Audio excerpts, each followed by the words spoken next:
Researchers have been studying the factors that influence us to say yes to the requests of others for over 60 years, and there can be no doubt that there's a science to how we are persuaded, and a lot of this science is surprising. When making a decision, it would be nice to think that people consider all the available information in order to guide their thinking, but the reality is very often different.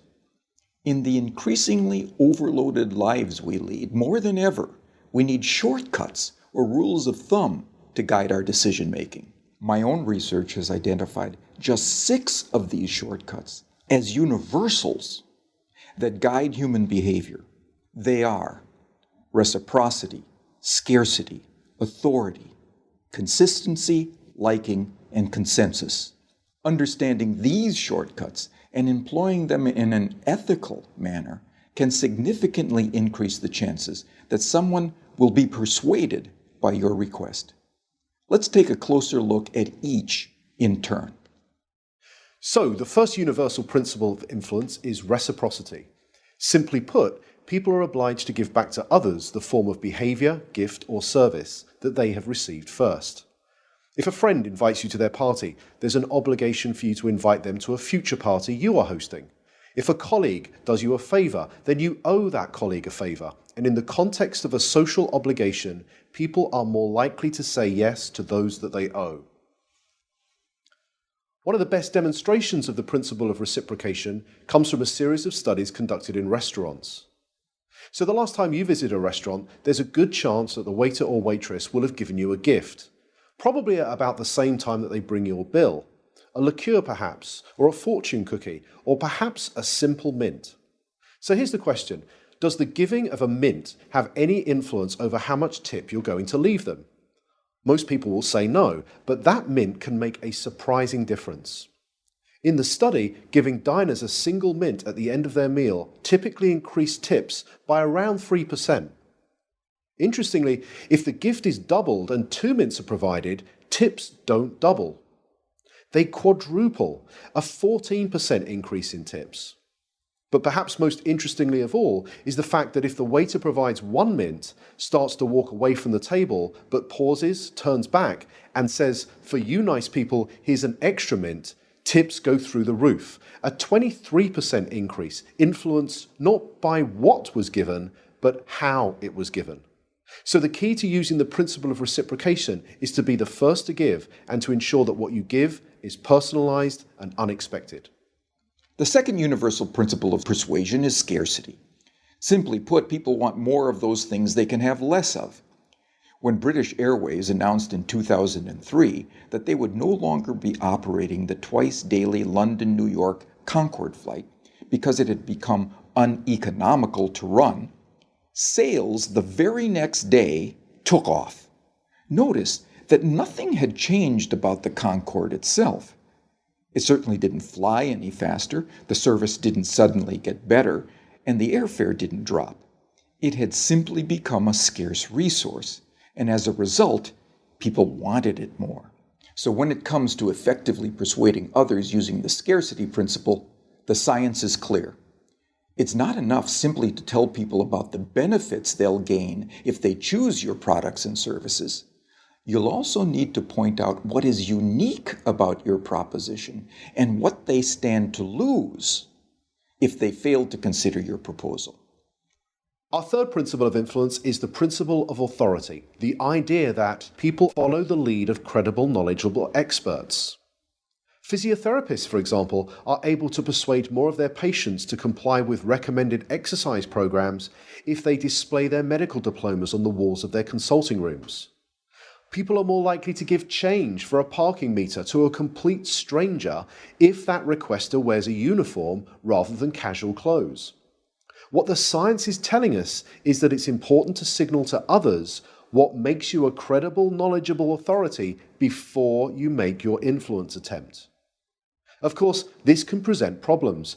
You can hardly go around telling potential customers how brilliant you are, but you can certainly arrange for someone to do it for you. And surprisingly, the science tells us that it doesn't seem to matter if the person who introduces you is not only connected to you, but also likely to prosper from the introduction themselves. One group of real estate agents were able to increase both the number of property appraisals and the number of subsequent contracts that they wrote by arranging for reception staff who answered customer inquiries to first mention their colleagues' credentials and expertise. So, customers interested in letting a property were told, "Lettings? Let me connect you with Sandra, who has over 15 years' experience letting properties in this area." Customers who wanted more information about selling properties were told, "Speak to Peter, our head of sales. He has over 20 years' experience selling properties. I'll put you through now." The impact of this expert introduction led to a 20% rise in the number of appointments and a 15% increase in the number of signed contracts. Not bad for a small change informed from persuasion science that was both ethical and costless to implement. The next principle is consistency. People like to be consistent with the things they have previously said or done. Consistency is activated by looking for and asking for small initial commitments that can be made. In one famous set of studies, researchers found, rather unsurprisingly, that very few people would be willing to erect an unsightly wooden board on their front lawn to support a Drive Safely campaign in their neighborhood. However, in a similar neighborhood close by, 4 times as many homeowners indicated that they would be willing to erect this unsightly billboard. Why? Because 10 days previously, they had agreed to place a small postcard in the front window of their home that signaled their support for a Drive Safely campaign. That small card was the initial commitment that led to a 400% increase in a much bigger but still consistent change.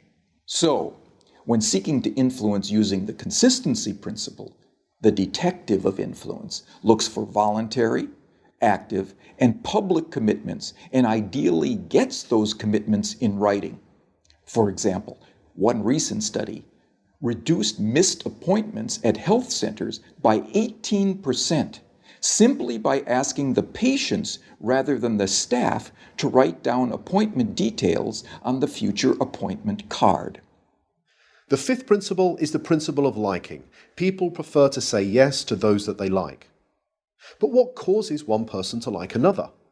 Persuasion science tells us that there are 3 important factors.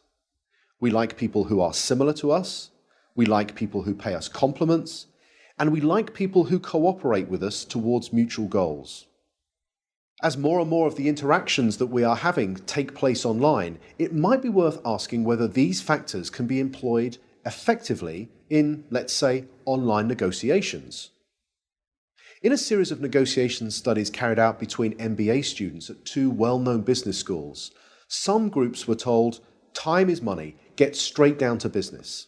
In this group, around 55% were able to come to an agreement. A second group, however, were told, "Before you begin negotiating, exchange some personal information with each other. Identify a similarity you share in common, then begin negotiating."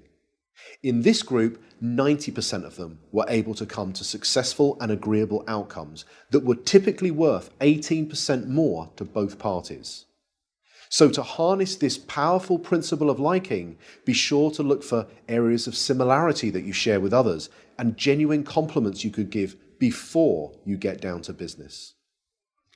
The final principle is consensus. Especially when they are uncertain, people will look to the actions and behaviors of others to determine their own. You may have noticed that hotels often place a small card in bathrooms that attempt to persuade guests to reuse their towels and linen. Most do this by drawing a guest's attention to the benefits that reuse can have on environmental protection. It turns out that this is a pretty effective strategy, leading to around 35% compliance. But could there be an even more effective way?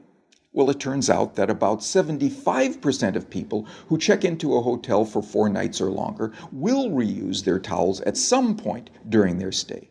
So what would happen if we took a lesson from the principle of consensus and simply included that information on the cards and said that 75% of our guests reuse their towels at some time during their stay, so please do so as well.